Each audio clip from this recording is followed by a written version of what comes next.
अस्सलाम वालेकुम, welcome back to trade with Yaz. उम्मीद करता हूँ कल का दिन आप लोगों का अच्छा गुजरा होगा और आज का दिन भी अच्छा गुजरेगा। कल मार्केट एग्जैक्टली इस पॉइंट पे थी 58 59, ये रेड कैंडल बन चुकी थी।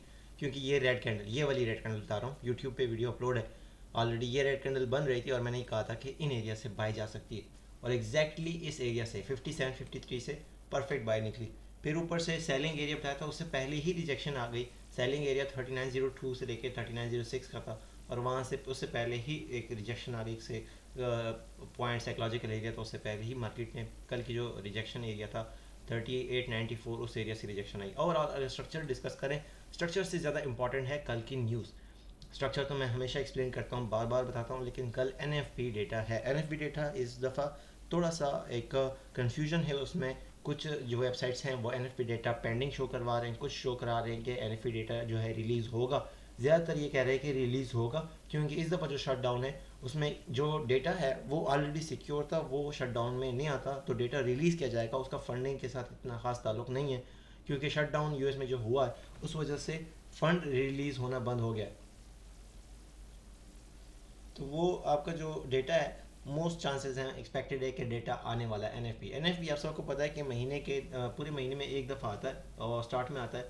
और ये एक ऐसा डेटा होता है जो कि काफ़ी एक बहुत बड़ी मूव लेके आ जाता है। और अक्सर औकात ये होता है कि इस डेटा की वजह से मार्केट अपना डायरेक्शन तो नहीं चेंज करती है, लेकिन एक अच्छा खासा पंप या फिर अच्छा खासा डंप जो होता है वो मार्केट में देखने को मिलता है। लेकिन उससे पहले हम समझें कि मार्केट एन से पहले पहले इन्वेस्टर क्या कर रहा है। बड़ी जो सोच है, जो बड़ी मछली है जो सोच रहे हैं, वो क्या कर रहे हैं। वो इस वक्त अगर हम H1 का स्ट्रक्चर देखें, H1 के स्ट्रक्चर के बिहाफ पे मार्केट ने ये हाई लगाया, फिर अपने इस हाई को ब्रेक करके एक नया हाई लगाया, फिर रिट्रेसमेंट ली, फिर ये हाई ब्रेक किया अगेन, और यहाँ से मार्केट ने एक नया हाई ये वाला लगाया, फिर ये रिट्रेसमेंट, और फिर अगेन हाई, पिछले हाई को रिस्पेक्ट दी, इक्वल हाई, फिर अगेन एक फॉर्मेशन बनाई और अपनी हाई को ब्रेक कर दिया। फिर यहाँ पे ये इसी लो को रिस्पेक्ट, अगेन इक्वल हाई से करीब करीब, अगेन जब मार्केट ने डंप किया है तो यहाँ पे आके स्ट्रक्चर चेंज हो चुका है। इस पॉइंट पे आके स्ट्रक्चर मार्केट अपने चेंज कर चुकी है, और स्ट्रक्चर चेंज करने की वजह से मार्केट ने ये लोअर लो बनाना शुरू कर दिया है। अब जब मार्केट लोअर लो बनाती है तो इसका मतलब है कि मार्केट अपना जो है H1 में है वो स्ट्रक्चर जो है वो बेरिश कर चुकी है। ऑब्वियसली H1 में अगर स्ट्रक्चर बेरिश है, M30 में भी बेरिश है, M15 में भी बेरिश है। अभी हम H4 की बात करें तो H4 स्टिल हमारे पास बुलिश है, H4 स्टिल बुलिश है। H4 यहाँ पे ब्रेकअप स्ट्रक्चर हुआ है, इस पॉइंट पे ब्रेकअप स्ट्रक्चर हुआ है। ये मार्केट का लो पॉइंट है हमारे पास, ये इसको ब्रेक, इस हाई को ब्रेक किया है मार्केट ने, ये हाई लगा के, और अब मार्केट रिटेस कर रही है इस एरिया तक, और ये इस एरिया तक। तो ये एरिया जब तक इसके ऊपर है गोल्ड, तो H4 में हमारे पास स्टिल बुलिश है, जो कि बहुत इंपॉर्टेंट एरिया है। 3808 से लेके 3793 का एरिया, जब तक 3793 के नीचे कोई H4 की क्लोजिंग नहीं आती तब तक H4 में भी आपका स्ट्रक्चर बुलिश ही रहेगा,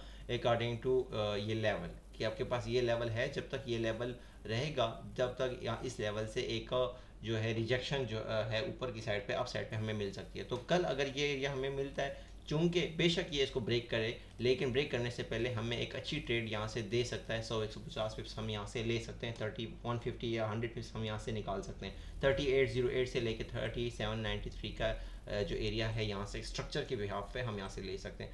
अब अगर H1 में, अब ये जो है H1 में भी ये जो मार्क है ये मैंने लगाया H4 में है, लेकिन इसको आप H1 में भी सेम एरिया आ रहा है, H1 में भी सेम आ रहा है। 3993 से यहाँ पे क्या आ रहा था, 97। यहाँ पे थोड़ा सा उसको मैंने मिनिमाइज़ किया हुआ है, मिनिमाइज, इसको बहुत मिनिमाइज़ कर दिया मैंने वहाँ पे।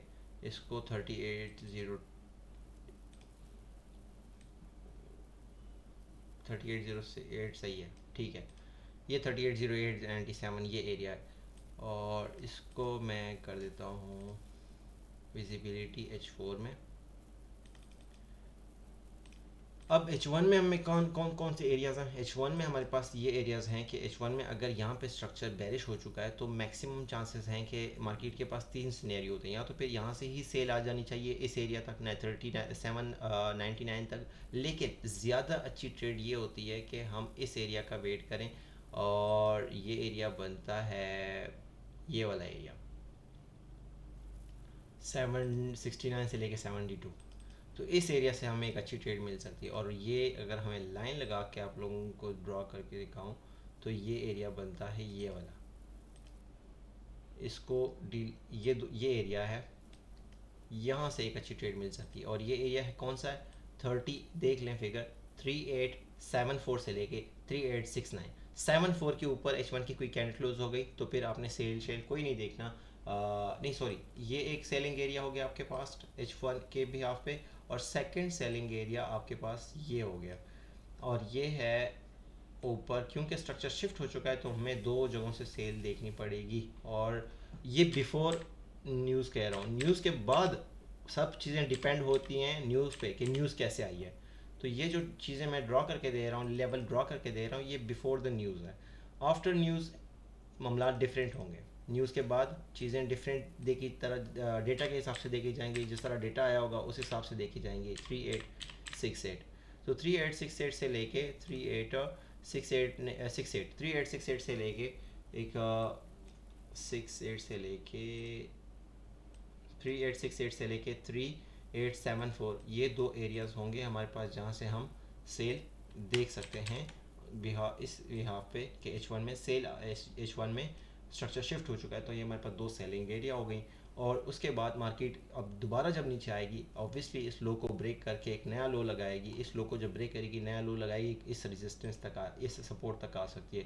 3799 से लेके 3793 का एरिया है, तो फिर इस एरिया से हम बाय भी देख सकते हैं। और ये हमारे पास H1 का स्ट्रक्चर है जिसके हिसाब से मैंने ये चीज़ें आपको बताई हैं। H1 में स्ट्रक्चर बेरिश है, H4 में स्टिल बुलिश है, डेली टाइम फ्रेम में स्टिल बुलिश है, M30 बेरिश हुआ है, बाकी छोटे टाइम फ्रेम वो भी बुलिश हुए हैं, बेरिश हुए हैं। लेकिन H1 के बिहाफ पे ये दो हमारे पास सेलिंग एरिया हैं और ये बाइंग एरिया। डेटा बहुत इंपॉर्टेंट है। NFP कोशिश करें कि NFP से पहले ही हम इतना अपना प्रॉफिट बना लें, और NFP के बाद हम वेट करें कि NFP आ चुका है, अब हमें अच्छे बाइंग या सेलिंग एरियाज मिलेंगे, तब हम वहाँ से ट्रेड एग्जीक्यूट कर सकें। लेकिन NFP जब आए तब तक हम अपना टारगेट पूरा कर चुके हों। बाकी उम्मीद करता हूँ आपका दिन अच्छा रहे, क्लोजिंग अच्छी हो, प्रॉफिटेबल हो। Wish you best of luck, thank you so much.